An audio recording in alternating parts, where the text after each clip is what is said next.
Good morning, Jerwin. Jerwin, o atong mga listeners. Yes sir, salamat kayo. Professor, nadakpan na gyud no si Zaldico didto sa Czech Republic. Unya karon, danghan ng mga nanggawas nga mga impormasyon nga kini medyo hayag-hayag na gyud nga mabal-a na kung kinsa gyud ang mga mastermind. Pero ako'y pasultion, Jerwin, murag nabal-a naman o kinsa ang mastermind. Nabal na. Di lang nila isulti. di lang yun isulti. Professor, unsay mga panglantaw nimo ani ron proof? Unsa kahaya mga effect ani karon diri mismo sa ato sa Pilipinas? No, mo na ang pinaka latest nga ato ang nabalaan at may kinalibutan sa flood control project scandal nga nadakpan na si former committee chairman, finance committee chairman Zaldico sa Czech Republic. Pero gahulat pa ta kung makauli bagid na siya sa ato ang nasod, no? O at the same time, marag medyo di na kayo excited ang tao ani kay tungod nga mas concern karon sa yanong Pilipino ang Impeachment. crisis nga atong ginatubang karon. Binakugang impeachment, Prop. Warag di na pug kaayo pud excited ang tao aning impeachment unless siguro nga magbutuhan na ang House of Representatives lalo na sa plenary, no, kung ma-impeach ba ang ato ang vice presidente. Pero karon warag medyo mainit po na siya nga mga panghitabo dara sa HOR kay tungod laging ginasomon na ang mga dokumento nga ma-establish kung na probable cause ang articles of impeachment. Pero Prop GC, tanaw nimo, unsay ground nga gamiton sa atong government nga mapauli gyud si Zaldico? Kay dili mo man gyud klaro nga unsa ang na-file nga kaso kang Zaldico may kalabutan ning flood control project. Well, na mga graft cases, malversation of public funds, no, o karang indirect briberies ng mga naka-file sa iyaha. So na may mga fugitive na siya eh. So meaning hunted na gid siya sa ato ang law enforcement agencies, no, sa atong gobyerno. So pwede na gid siya actually nga makauli. Ang complication lang karon kay wala tay extradition treaty with Czech Republic. Tapos ang pagsulod niya sa Czech Republic, sumala sa ato ang nahibalaan nga wala siya travel documents, no? So illegal ang pagsulod niya dito, mao ang natun-an nato nga illegal ang iyang pagsulod kay tungod nga pag naka sa Europa manggod, no? Dali ka ayo mag-move from one territory to another, no? Normally sa Europe wala naga-check ang mga authorities. So I'm not sure nganong na-flag na siya sa Czech Republic, baka randomly siya ang na-check, good.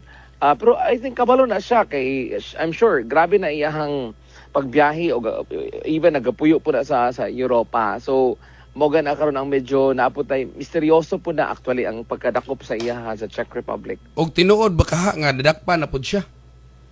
Wala po tayo nakit-an kay nga picture man lang, no? Kay kung gina-confirm ba na sa Czech Republic, unya nabay mga news nga nagawa sa Czech Republic masin sa ilahang local media, wala man gyud tay nakuha ana nga mga footages, no, nga naiana nga panghitabo. Although gina-confirm sa gobyerno nga nadakpan siya sa Czech Republic. Pero tinuod na it's a valid nga masigig request from the Czech government nga nagid siya sa ilahang kustodiya. Professor, ingon ani, nagpagawas na og pamahayag mismo ang atong government, pinaagi pod sa ato ang presidente. Nga kumpirmado na gyud nga nadakpan na gyud kuno si Zaldico, pero ang ginapangita karon sa mga Pilipino isang evidence og asa nadakpan or unsay mga ebidensya nga ginagunitan karon sa ato ang government nga nadakpan si Zaldico. So unsay epekto ani sir? Alang nato kitang mga iyano bitaw nga madunggan nato ang ato ang presidente magsige pagawas og pamahayag ang iyang mga ginsakpan nga inana nadakpan na si Zaldico, pero ang evidence mismo dili makita pa sa mga Pilipino hangtod sa pagkakaron. Well, tinuod na siya sa sumala sa akong giingon gani medyo misteryo pag ni karon ang claim sa ato ang gobyerno nga nadakpan si Saldico. Although Misteryo. gikan na gina mismo sa ato ang presidente, Mhm. nakaingon pa gani siya gahapon nga we should bring him home, no? So kay para daw base sa balaod nato sa ato ang nasod. Pero kung kita mo gud ang tan-aw ani, no, on a closer look, Yes, sir. how come nga si Saldico nag-travel sa Europa, particularly sa Czech Republic, on an expired Philippine passport? Nga sumala pa sa claim sa ato ang gobyerno, lalo na sa DILG, nga na siya ginagunitan nga Portuguese passport, no, the gold Portuguese passport. Nya imposible kaayo na siya kay kung halimbawa tinuod man nga naa na siya Portuguese passport, but pasabot na siya Portuguese citizenship. Yes, So sir. in that case, dali na siya kaayo mabuyan dito sa Czech Republic kung Correct. tinuod nga naa siya Yeah. Portuguese citizenship. Kay tungod nga ipakita lang niya ang iyahang identity, national identity nga Portuguese siya. Oo. So he can actually move freely, no, and as a Portuguese citizen in Europe. Pero mo na siya katingalahan tapos sumala pa sa to ang gobyerno, dili siya nadakpan tungod sa red notice nga gi-issue sa international police, kundi tungod sa wala siya tama nga travel documents nga naa sa nga sa iyang possession, expired Philippine passport, which actually open another controversy. Nganong kung tinuod pod nga walay Portuguese passport, but pasabot dili Portuguese citizen si Saldico, how come nga wala siya nadakpan o wala ni-activate ang red notice sa Europa? Unya, isa po sa ato pangutana diri, Professor, gikonsider siya nga fugitive individual from the justice. Tapos karon na hold siya dito sa Czech Republic. Aduna bay jurisdiction or aduna bay valididad ang kining ato ang gobyerno nga makuha si Saldico dito?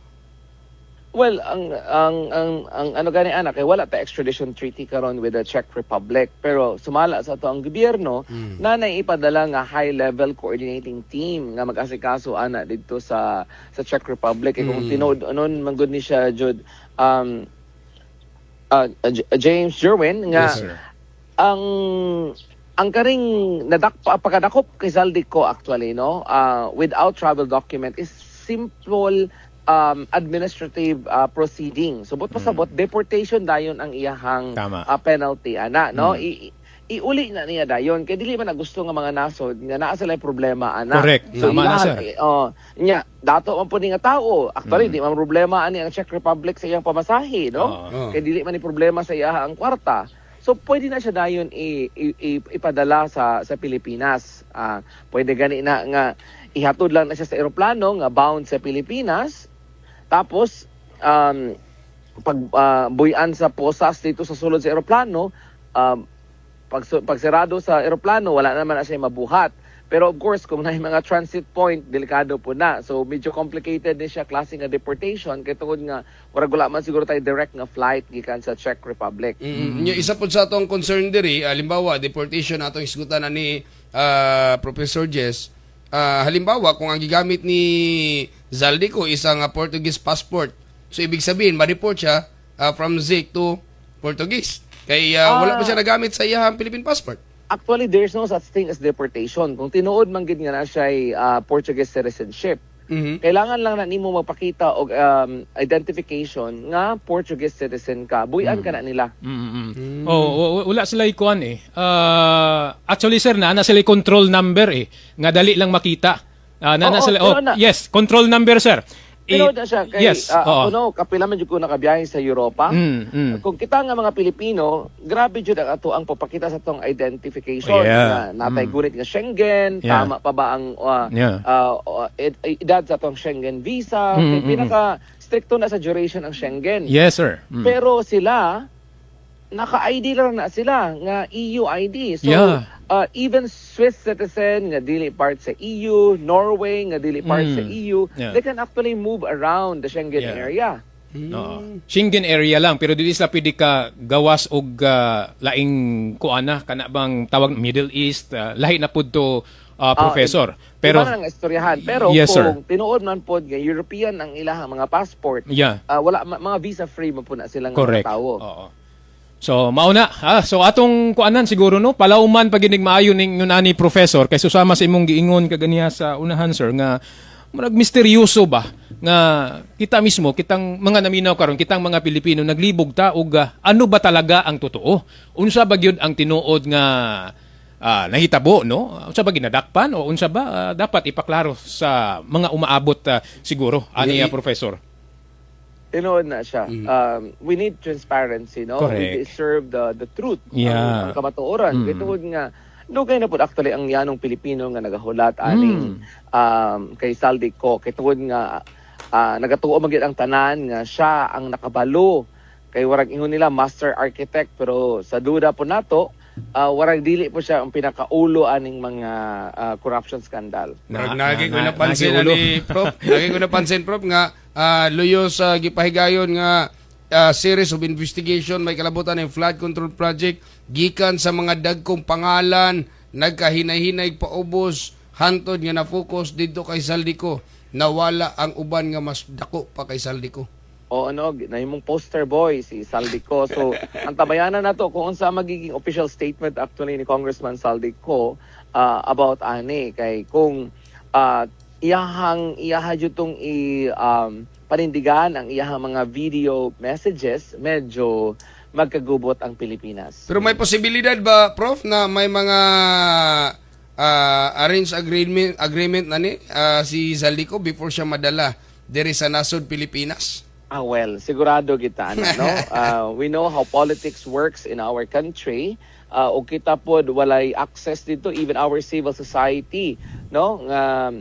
Walay access dito sa Czech Republic na para makipag-coordinate ana sa iyaha. And I'm sure Saldico will actually bargain for his safety, no? Yes. Kinapo siya mga barahang nga nakakulob. Yeah. Correct. Sige, Okay. with that, Professor GC Espisor, sir, salamat kayo sa imong nga oras o salamat kayo sa imong mga lantip nga punto de vista may kalabutan sa atong hiskutanan. Daghang salamat. Thank you sir. May buntag po ninyo diya sir.